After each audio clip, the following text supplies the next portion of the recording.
So within that context, it's actually very exciting for us to be here and to be talking with the JRFU and our friends here about hosting Rugby World Cups in Japan in the future. We know that a specific goal in the strategic plans of Japanese rugby is to host the Men's Rugby World Cup again, either in 2035 or in 2039, or earlier, we're told. And also to talk about the possibility of Japan hosting a future Women's Rugby World Cup.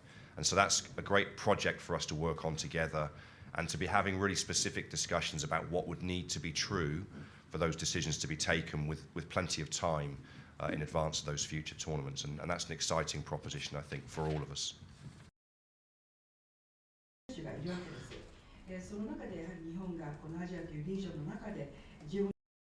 And I guess it's pleasing from our perspective. There are lots of countries that are interested in hosting future Men's Rugby World Cups and Women's World Cups, and certainly Spain are in that conversation.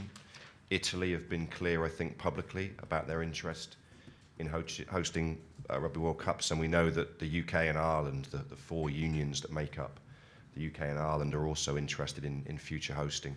And we've had other conversations with other unions about the future. So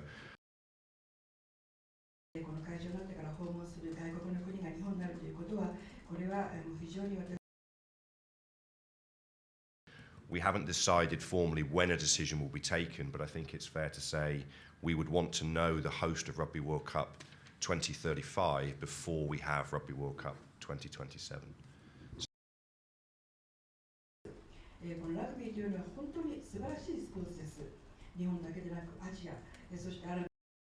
We're looking for over 250,000 visitors. We're projecting that will bring about $1.3 billion of economic benefit to the Australian marketplace.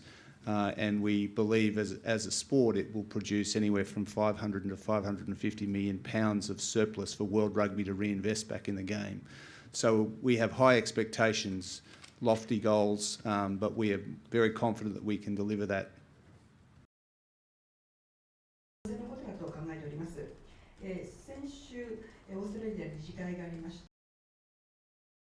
Negotiations are currently underway between the Sanzar nations, the Six Nations, the JRFU and Fiji to pull together what that Tier 1 competition needs to look like, and we will do whatever we need to do to help finalise those negotiations, and particularly the important role that Japan will play in that competition.